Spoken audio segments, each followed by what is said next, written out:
So so நான் recently ஒரு video போட்டிருந்தேன். என்னோடய போர்ட்ஃபோலியோ பற்றி நான் ஏகப்பட்ட மியூச்சுவல் ஃபண்ட்ஸ் பற்றினா நான் சூஸ் பண்ணியிருந்தேன். ஸோ அதோட விளைவாக இப்போ ஆஃப்டர் 6 to 10 மந்த்ஸ்க்கு அப்புறம் பார்த்திங்கன்னா எனக்கு ஏகப்பட்ட சேஞ்சஸ் தோணியிருக்கு.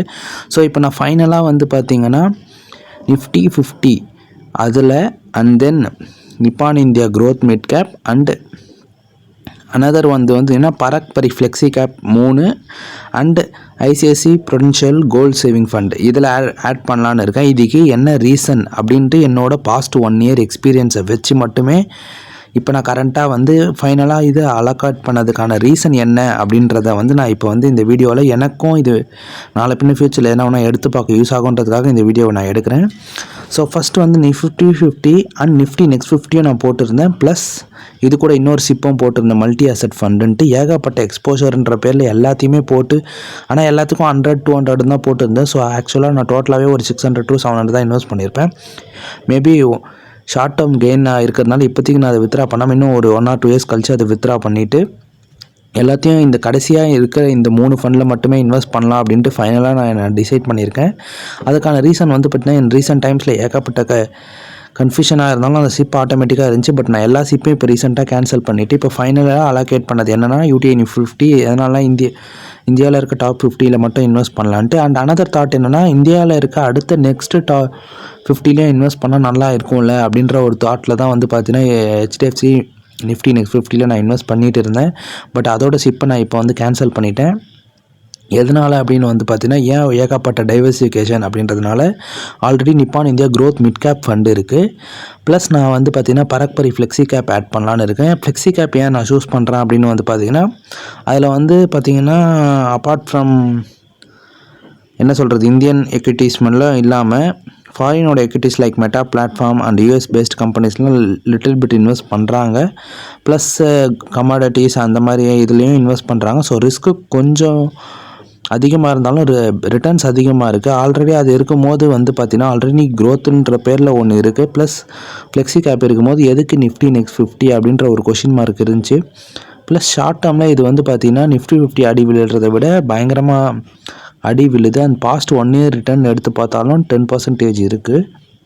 பட் இதை 1 year ரிட்டர்ன்ஸை வச்சு மட்டும் சொல்லக்கூடாது. பட் ஸ்டில் பார்த்தீங்கன்னா இதெல்லாம் பேஸ் பண்ணி தான் நான் இந்த டிசிஷன் எடுக்கிறேன். ஸோ ஃபைனலாக நான் அலோகேட் பண்ண 3 ஃபண்ட் என்னென்னா நிப்பான் India growth mid cap fund and UTI Nifty 50 and பார்த்தீங்கன்னா தேர்டாக ஃப்ளெக்ஸி கேப் ஆட் பண்ணியிருக்கேன். அண்ட் இது கூட கோல்டு ஆட் பண்ணலான்னு இருக்கேன். பிகாஸ் கோல்டு நான் டிஜிட்டலாக வாங்கலாம் அப்படின்னு யோசித்தேன். பட் அது வாங்கும் போதே ஜிஎஸ்டி 3% நம்ம கொடுக்குறோம், செல் பண்ணும்போது தனியாக கொடுக்குறோம். And then long term capital கெயின்ஸுன்ட்டு தனியாக வர டேக்ஸ்லாம் போகுது. ஸோ இது எல்லாமே பண்ணுறத விட பார்த்தீங்கன்னா இப்போ நான் எப்படியும் லாங் டேர்முக்கு தான் ஹோல்ட் பண்ண போகிறோன்னு ஆகிடுச்சு. So why not ETF or mutual funds அப்படின்ற ஒரு கொஷின் மார்க் இருந்துச்சு. அண்ட் இடிஎஃப் ஆர் மியூச்சுவல் ஃபண்ட்ஸா அப்படின்னு எனக்கு டவுட் இருக்கும்போது பார்த்தீங்கன்னா இந்த ப்ரைஸ் ஃப்ளக்சுவேஷன்லாம் எனக்கு செட் ஆகலை. ஸோ நான் எப்பவுமே பார்த்தீங்கன்னா டெய்லி எப்போயாவது ஒரு வாட்டி ஓப்பன் பண்ணி பார்த்துட்டே இருப்பேன். ஸோ அப்போ பார்க்கும்போது பார்த்தீங்கன்னா என்ன இது மறுபடியும் வாங்கலாமா இல்லை ஆவரேஜ் பண்ணலாமா இல்லை மறுபடியும் வாங்கணுமா அப்படின்ற ஒரு கன்ஃபியூஷன். நல்லா ஏறிட்டு இருக்கும்போது வாங்கவும் தோண மாட்டுது.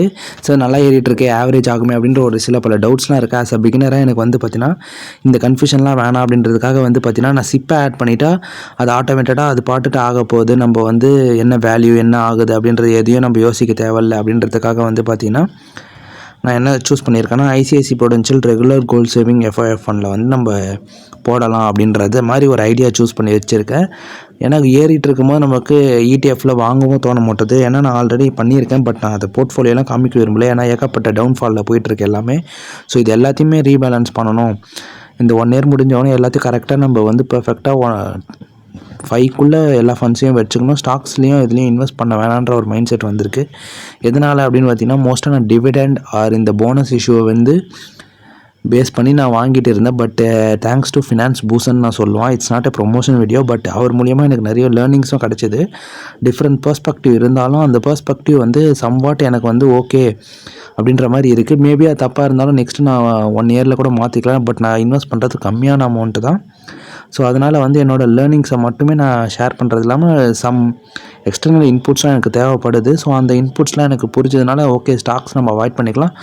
ப்ளஸ் நம்ம பார்த்திங்கன்னா ஒன்றும் அதுக்குன்னு நம்ம டைம் ஒதுக்கி ஒவ்வொன்றும் நம்ம வந்து நோட் பண்ணலை. ஸோ அந்த ஒரு ரீசனுக்காக தான் வந்து பார்த்திங்கன்னா இப்போ நான் வந்து ஸ்டாக்ஸ் பக்கமே போவேன்னா முடிஞ்ச அளவுக்கு செல் பண்ணிவிட்டு அதை அப்படியே விட்டுட்டு நம்ம வந்து பார்த்திங்கன்னா இடிஎஃப் பேஸ்டு பை பண்ணிவிட்டு போயிடலாம். அதுவும் இடிஎஃப்லையும் என்ன பை பண்ணலாம் அப்படின்னா யூஎஸ் இடிஎஃப் அண்ட் தென் வந்து பார்த்திங்கன்னா சில்வர் இடிஎஃப் மட்டும் பை பண்ணலாம் அப்படின்ற மாதிரி ஒன்று யோசித்து வச்சுருக்கேன். அதுவும் ஸ்பெசிஃபிக்காக ஏன்னா இப்போ நாஸ்டாக் 100 நான் ரீசெண்டாக வந்து பார்த்திங்கன்னா ஐசிசி ப்ரூடென்ஷியல் விட்டாங்க. ஸோ பை பண்ணேன். பட் பை பண்ணதுக்கப்புறம் வந்து பார்த்திங்கன்னா ஓகே சிப் எடிட் பண்ணலாம் அப்படின்னு பார்த்தீங்கன்னா இப்போ வந்து ஃபண்ட் ஹவுஸ் வந்து சிப்பு எடிட்டு கூட டேட்டு மாற்றிருக்காங்க. நான் ஜஸ்ட்டு ஒரு 100 போடலாம் அப்படின்ற ஒரு இதில் தான் போட்டேன். பட் இப்போ வந்து நான் என்ன யோசனை ஓகே இது 500 மாற்றலாம்னு நினச்சா கூட முடியல. இன்கேஸ் ஃபியூச்சரில் எதனா ஒன்று மாற்றணுன்னா மாற்ற முடியாது. எதர் கேன்சல் சிப்பு ஆர் ரீடீம் தான் பண்ணுற ஆப்ஷன் இருக்கும். ஃப்யூச்சரில் வரலாம். பட்டு அது வந்து கேன்சல் சிப் எப்போனா பண்ணிக்கலாம். பட் ஃப்யூச்சரில் இந்த எடிட் சிப் வந்து வரலாம் அப்படின்ற மாதிரி சில ரிவ்யூஸ்லலாம் கமெண்ட்ஸில் பார்த்தேன்.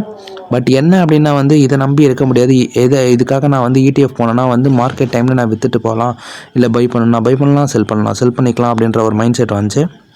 ஸோ இந்த சிப்பை இப்போதைக்கு நான் ஸ்டார்ட் பண்ணி ஒரு சிப்பு தான் கம்ப்ளீட் ஆகிருக்கு. ஸோ இதை நான் எடிட் பண்ண வேணாம் அப்படின்ற ஒரு மைண்ட் செட்னால் வந்து பார்த்திங்கன்னா இதை அப்படியே விட்டு வச்சுருக்கேன்.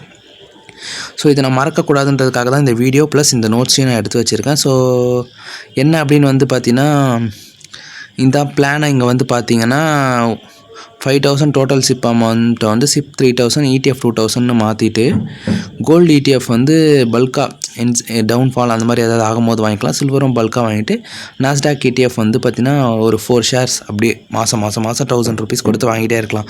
கரண்ட்லி 202 ப்ரைஸ் இருக்குது. அண்டு ஃபைனலாக வந்து பார்த்திங்கன்னா சிப்பு வந்து லார்ஜ் கேப் அதாவது ETF Nifty 50 and Nippon India mid cap and Parag Parikh இதில் போகலாம் அப்படின்ற மாதிரி இப்போ நான் ஐடியா யோசிச்சு வச்சுருக்கேன். ஸோ இதான் என்னோடய ரீசன்ட் தாட். இது ஏன் ரிமூவ் பண்ணுறேன் அப்படின்றது தான் இப்போ நான் இந்த வீடியோவில் சொன்னேன். அண்டு வந்து பார்த்திங்கன்னா கோல்டு ஏன் ஆட் பண்ண போகிறேன். டிஜிட்டல் கோல்டு ஆல்ரெடி நான் ஜார் கோல்டில் இன்வெஸ்ட் பண்ணேன். பட் வந்து பார்த்திங்கன்னா அது இன்னொரு மைனஸ்ன்றதை விட நான் நோட் பண்ணது என்னென்னா வந்து அது மேக்ஸிமம் ப்ளஸ் ஆக மாட்டுது. இப்போ நம்ம 6500 இன்வெஸ்ட் பண்ணுறோம். இப்போ நான் வித்ரா பண்ணோம் அப்படின்னு நினச்சின்னா 6400 அந்த மாதிரி தான் இருக்குது. ஓகே மார்க்கெட் இப்போ டவுன்ஃபாலாக இருக்குது, அதுவும் ஒரு ரீசன் நான் ஒத்துக்கிறேன். பட் வந்து பார்த்திங்கன்னா இந்த மாதிரி பண்ணுறது நான் இன்கேஸ் இப்போ வந்து இந்த டவுன் டைமில் நான் வந்து இடிஎஃபாக பை பண்ணால் அது ஆவரேஜ் ஆகும். ஸோ ஏகப்பட்ட பெனிஃபிட் இருக்குது இடிஎஃப்பில் ஆர் மியூச்சுவல் ஃபண்ட்ஸில். So why should I buy for digital gold? இப்போ எனக்கு கோல்டாக வேணும் அப்படின்னா நான் அதை போகலாம். பட் எனக்கு கோல்டில் இன்ட்ரெஸ்ட் இல்லை, மணி பேஸ்டாக நான் போகிறதுனால வந்து அந்த ரீசனுக்காக நான் டிஜிட்டல் கோல்டாக வாங்காமல் கோல்டு ETF அதுக்கு ETF கூட இல்லாமல் மியூச்சுவல் ஃபண்ட்ஸில் ஏன் போகலாம் அப்படின்றத நான் ஸ்டார்டிங்லேயே சொல்லிட்டேன். அண்டு சில்வர் ETF ஏன் போகிறேன் அப்படின்னா வந்து சில்வர் வந்து எனக்கு லாங் டேர்மில் ஏறும் ஓகே. பட் எவ்வளோ கோல்டு கம்பேர் பண்ணுற அளவுக்கு ஏறுமா அப்படின்ற ஒரு கொஷின் மார்க் இருக்குது. ஸோ அதனால் அதில் ETFாக போகலாம். மியூச்சுவல் ஃபண்ட்ஸுக்கு நம்ம கண்டினியூஸாக பண்ண வேணாம், தேவைப்படும் போது மட்டும் பண்ணிக்கலாம் அப்படின்ற மாதிரி ஏகப்பட்ட ஆல்ரெடி எக்ஸ்போசர் இருக்குது. இன்னும் எதுக்கு எக்ஸ்போசர்னு சில்வரில் வேணும்னா ஒரு 10Kக்குள்ளே மினிமமாக பண்ணிக்கலாம் அப்படின்றதுக்காக சில்வரில் வந்து ETFக்கு போகிறேன். ப்ளஸ் மார்க்கெட் ஹவுஸில் விற்றுக்கலாம். அண்டு சிப்பு வந்து நான் வந்து அது ஓகேவாக படுது. ஏன்னா சம்வாட் வந்து ஸ்டாக்ஸ்லேயும் நம்ம வந்து எக்ஸ்போஷர் தேவையில்லை, எப்படி ஃப்ளக்சுவேஷன்லாம் ஆகுதுன்ட்டு அதை தெரிஞ்சுக்கிறதுக்காக US ETF and silver ETF போகலாம் அப்படின்ற மாதிரி யோசிச்சு வச்சுருக்கேன். ஸ்மால் கேப் வேணாம் இப்போ ரீசெண்டாக ஸ்மால் கேப் பை பண்ணலாம் அப்படின்ற மாதிரி தோணிகிட்டே இருந்துச்சு. ஸோ எதுக்கு ரிஸ்க் எடுக்கணும்? இப்போ வந்து நம்ம ஃபேமிலி அந்த மாதிரி கமிட்மெண்ட்ஸ்லாம் இருக்கும்போது நம்ம வந்து ஃபினான்ஷியலில் லாங் டேர்மில் பார்த்துட்டே இருக்க முடியாது. ஸோ இப்போ இன்கேஸ் நான் வந்து இப்போ ஒரு 1 lakh வந்துச்சு, அதோட நான் ஸ்டாப் பண்ணணும் அப்படின்னு நினச்சின்னா ஸ்டாப் பண்ணி நான் அப்படியே விட்டுட்டு லாங் டேர்மில் ஃபியூச்சரில் எப்போனா எடுத்து பார்க்குறேன்னா கூட அப்போ நம்ம எடுத்துக்கலாம்ல. ஸோ ஸ்மால் கேப்பில் இருக்கும். பட் வந்து பார்த்திங்கன்னா லாங் டேர்மில் அதுவும் பெட்டர் தான். பட் ஏன் அவ்வளோ ரிஸ்க் எடுக்கணும்? Already flexi gap and mid cap இருக்கிற போது எதுக்கு நம்ம ரிஸ்க் எடுக்கணுன்ற ஒரு கொஷின் மார்க் தான். மற்றபடி வேறு எதுவும் இல்லை. மேபி ஃபியூச்சர் நிறைய சம்பாரிச்ச வேணால் மேபி அது ஒரு 100 200 1000 அந்த மாதிரி போடலாம். பட் இப்போதைக்கு நம்ம என்ன இருக்கோ அதுக்காக பார்க்கலாம். பேஸ்மெண்ட் ஸ்டாக் பண்ணுறதுக்காக மட்டும்தான் இதை யோசித்து போட்டிருக்கேன். அண்டு சில்வர் ETF வந்து லாங் ரனில் தான் என்னோடய நாலேஜை பொறுத்த வரைக்கும் தான். இன்கேஸ் ஃபியூச்சரில் தாட் வந்துச்சுன்னா நான் வாங்கவும் வாய்ப்பு இருக்குது. அப்போ நான் வந்து வீடியோ தனியாக போடுறேன். அண்டு US ஸ்டாக்ஸ் வந்து பார்த்திங்கன்னா MFல வேணாம், ஏன்னா சிப்பு கூட எடிட் பண்ண முடியல. இன்கேஸில் என்ன வேணும் அதுக்காக வந்து ETF. அண்டு வந்து நெக்ஸ்ட்டு வந்து பார்த்திங்கன்னா ஏன் நான் ஸ்டாக் போகல அப்படின்றத வீடியோவில் சொல்லிட்டேன். அது வந்து ரீசெண்டாக வந்த தாட்டு தான். அதனால் வந்து அந்த பிளானை வந்து நான் இது பண்ணியிருக்கேன். ப்ளஸ் இது கூட வந்து பார்த்திங்கன்னா நான் 35K பிளான் அப்படின்ட்டு நான் ஒன்று போட்டிருக்கேன். அதாவது இன்னும் எப்படி வந்து நம்ம இந்த இன்வெஸ்ட்மெண்ட்டை ஸ்ப்ளிட் பண்ணணும்.